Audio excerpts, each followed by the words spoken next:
An inflammatory GIF of a prominent student activist goes viral following a shooting at her school. An alarming image of a shark swimming on a flooded highway circulates after a hurricane. An announcement offering people of color a free coffee following a racial incident at a Starbucks in Philadelphia. Do you recognize any of these? Which ones are real? Actually, none of them are. They are all false in one way or another. My name is Claire Wardle. I've spent the majority of my career analysing misinformation and why we tend to believe and share stories that are untrue. We've all been fooled by a story or post, only to learn that it wasn't real. But if we share that information, we can wind up unwittingly contributing to the pollution of our digital environment.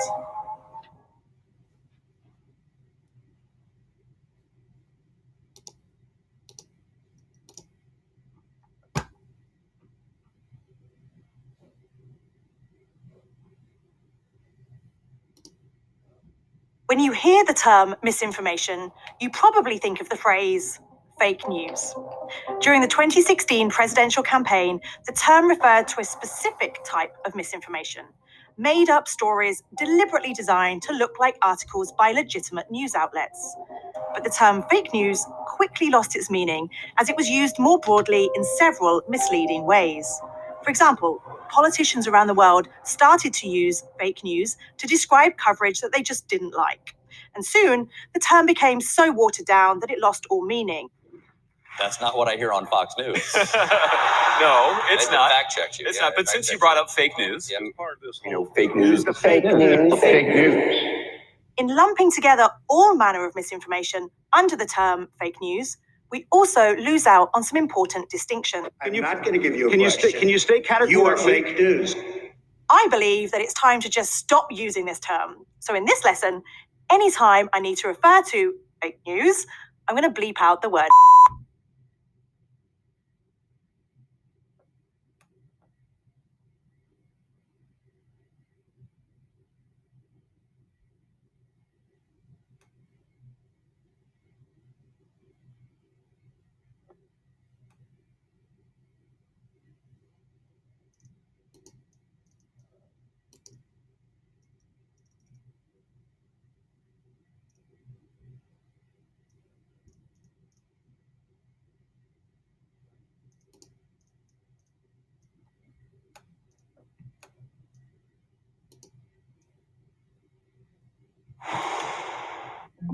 Satire is the use of humor or exaggeration to critique or mock a person, organization, or policy.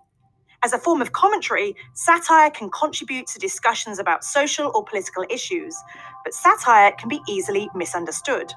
If people who encounter a piece of satire don't recognize that it's a joke, they may think it's true. A lot of times, satire is harmless. Everyone knows it's a joke, and no one takes it seriously. But when a satirical post is mistaken for factual information, it can cause problems, particularly if it goes viral. For example, The Onion is an online publication that is widely known for creating and posting satirical stories. But let's say you've never heard of it. One day, you're scrolling through your Instagram feed and bam, you see a post and think, people need to know about this. So you share it. Then before you know it, others are sharing it, thinking it's true.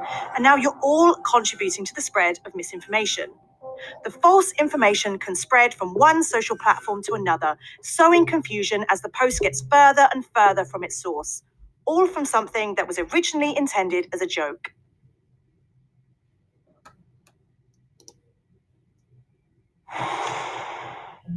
False context is a common type of misinformation that takes an image, quote, or other piece of content and puts it into a new false context to change its meaning. Take this racist tweet from 2018. The image is actually an old one, published on Flickr back in 2009. Whoever posted the tweet tried to pass it off as evidence that they were beaten up at a screening of the film Black Panther. But how can that be if the photo is from 2009? Never mind that a picture of a bloody paper towel proves nothing. This practice of repurposing content in misleading ways can be incredibly effective. The creator exploits the fact that when most people see a post about a controversial topic, they instinctively react. And if the post relates to a breaking news event, we're all likely to be very curious and looking for answers. That makes us especially susceptible to misinformation. False context is also a common tactic of what is called engagement bait on social media. These accounts share amazing pictures to attract attention and to draw as many followers as possible.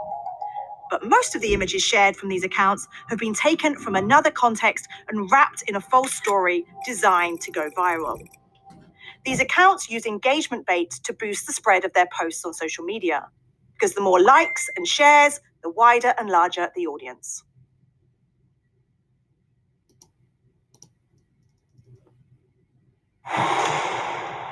Imposter content uses a well-known name, brand, or logo to fool people into believing that it's authentic content. Check out these imposter tweets. They were published using the profile picture and name of a Miami Herald journalist who was actually reporting on the shooting at Marjory Stoneman Douglas High School in Parkland, Florida. These weren't real tweets from Alex Harris, but they were being pushed online the day of the shooting and may have been seen by hundreds of thousands of people. And look at this article.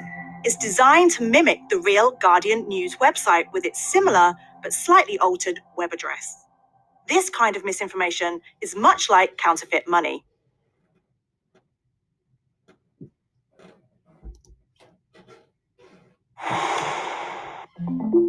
Manipulated content is a type of misinformation in which something is altered from the original, such as images that have had content added or removed using photo editing tools.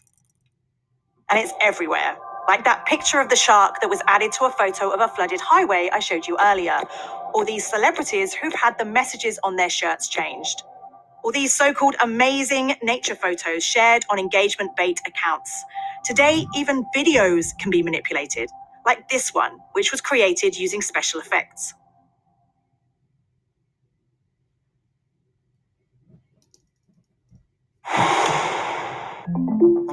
Fabricated content is misinformation that is entirely made up and designed to deceive you into thinking that it's real.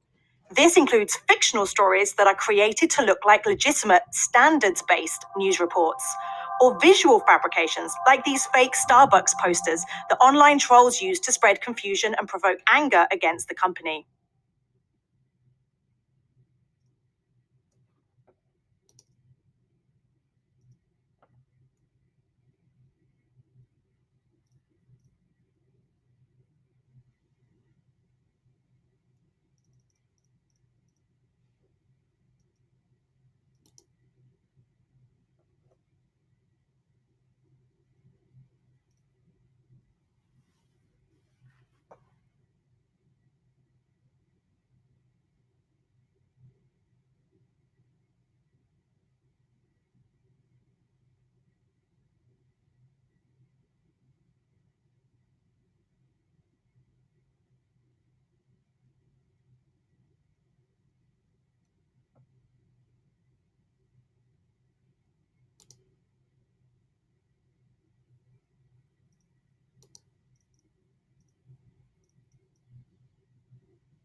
You've probably heard about the Russian disinformation campaign in weeks and months before the 2016 US presidential election. Major social media platforms released evidence of campaign interference activity by individuals and businesses in Russia. Federal investigations have led to the indictment of Russians and Russian entities that were allegedly behind this effort. Let me break it down for you, focusing on the facts. The Russian disinformation campaign sought to deepen social divisions in the US and aspired to help the election chances of Donald Trump, the Republican candidate for president. By posting fraudulent content about divisive political issues, such as immigration and social injustice, this campaign aimed to pit conservative and liberal voters against one another. False content creators, otherwise known as trolls, working for businesses linked to the Russian government, flooded social media platforms with disinformation, much of it targeting the Democratic presidential candidate, Hillary Clinton.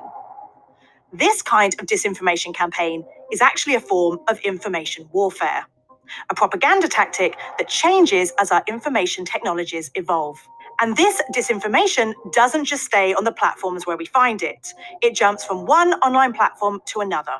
It follows us into our homes and classrooms. It becomes the focus of our conversations with friends and family members.